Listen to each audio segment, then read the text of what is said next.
Immanuel, Tuhan beserta kita. Kembali bertemu dengan saya, Pendeta Jonathan F. Lupulalang, pada hari Minggu tanggal 9 April tahun 2023. Di hari yang sangat berbahagia, yaitu hari Paskah, hari kemenangan daripada orang yang percaya pada Kristus. Mari kita tunduk kepala, kita berdoa. Tuhan Yesus, tolong hamba-Mu yang akan menyampaikan firman-Mu. Urapi hamba-Mu dengan kuasa Roh Kudus. Beri penerangan Roh Kudus kepada para pendengarnya. Dan Roh Kudus menolong kami supaya kami dapat melakukan firman Allah dengan sebaik-baik mungkin. Dalam nama Yesus kami berdoa. Amin. Mari kita baca firman Tuhan yang diambil dari Injil Yohanes pasal 20 ayat 1 sampai dengan ayat yang ke-19. Saya akan membacakan ayat yang ke-19 saja. Ketika hari sudah mulai malam, pada hari pertama minggu itu, berkumpullah murid-murid Yesus di suatu tempat dengan pintu yang terkunci, karena mereka takut kepada orang Yahudi. Pada waktu itu datanglah Yesus dan berdiri di tengah-tengah mereka dan berkata, "Damai sejahtera bagi kamu." Demikianlah firman Allah yang berbahagia kita membaca, mendengar, dan melakukan firman Allah. Tema kita pada hari ini, yaitu hari Paskah, hari kemenangan Kristus, adalah kebangkitan Kristus adalah karya Allah tertunggal yang terbesar dan terajaib di dunia ini. Nah, saudara-saudara yang saya kasih dalam Tuhan Kristus, jangan kita menilai buku hanya dengan melihat sampulnya. Kita seringkali melihat, wah, sampul buku ini bagus sekali, ya, full cover, full warna-warninya bagus sekali.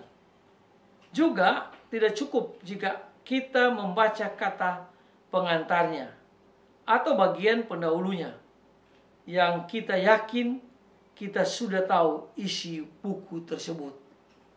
Kadang-kadang begitu, sebagai mahasiswa, sebagai orang pintar, kadang-kadang melakukan hal seperti itu. Hanya dengan membaca seluruh kitab itu, kita bisa mengatakan bahwa kita tahu isi buku tersebut. Meskipun demikian, ada juga orang yang sudah membaca seluruh isi buku, tapi belum bisa memahami apa maksud pesan dari buku tersebut. Ya, kadang-kadang kita seperti itu. Gambaran ini juga dapat dipakai untuk melukiskan cara membaca peristiwa kebangkitan Kristus oleh murid-muridnya. Nah, mari kita melihat apa yang terjadi dengan murid-murid Kristus, khususnya Maria dan teman-temannya. Nah, saudara-saudara yang saya kasih dalam Tuhan Kristus, jika peristiwa kebangkitan Kristus digambarkan sebagai sebuah buku, maka Maria adalah orang yang pertama kali menemukan buku tersebut. Kenapa? Ya, karena Maria yang duluan datang.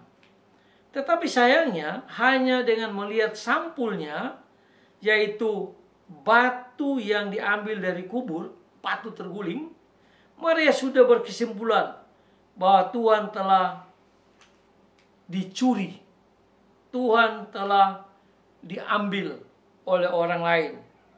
Maria sudah berkesimpulan bahwa Tuhan telah diambil dari kuburnya. Petrus dan murid-murid yang lain, yaitu bisa dikatakan Yohanes sebagai murid yang paling dikasih Yesus, bagaikan orang yang berlomba untuk mengetahui isi buku yang sesungguhnya. Lalu Yohanes yang lebih dahulu menemukan buku tersebut dan membacanya, tetapi tidak membaca seluruh isi kitab tersebut. Jadi Yohanes, saya tengok sedikit, dia belum lihat sejelas-jelasnya, dia pergi lagi. Nah, saudara-saudara yang saya kasih dalam Tuhan Kristus, setelah Petrus yang datang kemudian mencoba membaca buku tersebut secara detail, Petrus melihat sesuatu yang tidak dilihat Yohanes. Sayangnya, tidak dikatakan dia lalu percaya apa yang dilihatnya. Yohanes mencoba membaca kembali buku itu dengan lebih teliti, sampai akhirnya ia memahami isi buku tersebut dan dia melihat dan percaya. Jadi Yohanes Dia kembali penasaran, lalu dia terus selidiki buku itu yang baik, dia baca yang baik, dia melihat bahwa Kristus benar-benar bangkit dari antara orang mati. Itu dijelaskan dalam Yohanes pasal 20 ayat yang ke-8. Nah, saudara-saudara yang saya kasih dalam Tuhan Kristus, di sini Yohanes melihat kebangkitan Kristus, karya Allah Tritunggal yang terbesar dan terajaib. Baru dia memiliki kepercayaan yang sungguh-sungguh. Nah, saudara-saudara yang saya kasih dalam Kristus, kita seringkali memahami karya Allah Tritunggal dalam kehidupan kita karena kita tidak membaca karya Allah itu, karya Allah Tritunggal secara utuh. Yohanes mengajarkan kita bahwa jika kita ingin menjadi saksi karya Allah Tritunggal, yaitu karya yang terbesar dan terajaib menurut Yohanes, marilah kita teliti, rajin membaca firman Allah, lalu kita menyelidiki firman Allah dengan baik, kita baca dengan saksama, maka kita akan menemukan bahwa memang benar karya Allah Tritunggal itu sangat besar dan sangat ajaib. Nah, saudara-saudara yang saya kasih dalam Tuhan Kristus, ini bukan hanya terkait dengan peristiwa kebangkitan, melainkan juga setiap karya Allah Tritunggal yang ada dalam kehidupan kita. Hidup kita aja, ya, itulah karya Allah Tritunggal. Nafas hidup yang diberikan kepada kita, itu karya Allah Tritunggal yang terbesar dan terajaib, yang sulit dilakukan oleh siapapun kecuali Tuhan kita Yesus Kristus. Nah, saudara-saudara yang saya kasih dalam Tuhan Kristus, kesaksian tentang karya Allah Tritunggal yang ada dalam kehidupan kita, kesaksian tentang Allah, karya Allah Tritunggal yang didasarkan atas pemahaman yang utuh dan menolong orang lain untuk semakin dekat dengan Allah Tritunggal. Itulah sebabnya penting kita menelaah Alkitab ini dengan baik, dengan saksama, mengeksposisinya supaya kita menemukan benar bahwa kebangkitan Kristus merupakan karya Allah yang terbesar dan terajaib di dunia ini. Itulah sebab marilah kita percaya dengan kebangkitan Kristus, maka ada kebangkitan orang mati di akhir zaman. Pada waktu Kristus akan datang kembali, kita akan dibangkitkan, yang mati duluan, lalu yang masih hidup diberikan tubuh yang baru.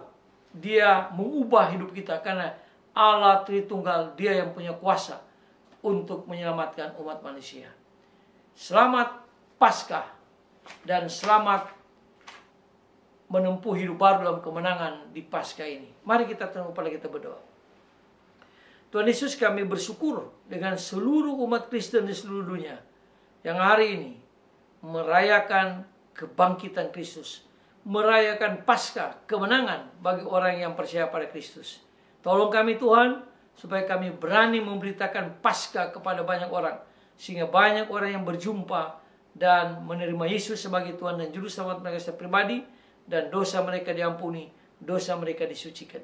Terima kasih Tuhan Yesus, karena Engkau bangkit, maka ada kebangkitan orang yang percaya kepada Kristus. Yang sudah lebih mati, yang masih hidup, pada waktu yang akan datang kembali akan mengubah tubuh kita menjadi tubuh kemuliaan sama tubuh Kristus Yesus kita. Dengarlah doa kami Tuhan, dalam nama Yesus kami berdoa dan bersyukur. Haleluya, amin. Sampai kita berjumpa di kesempatan yang lain. Amin.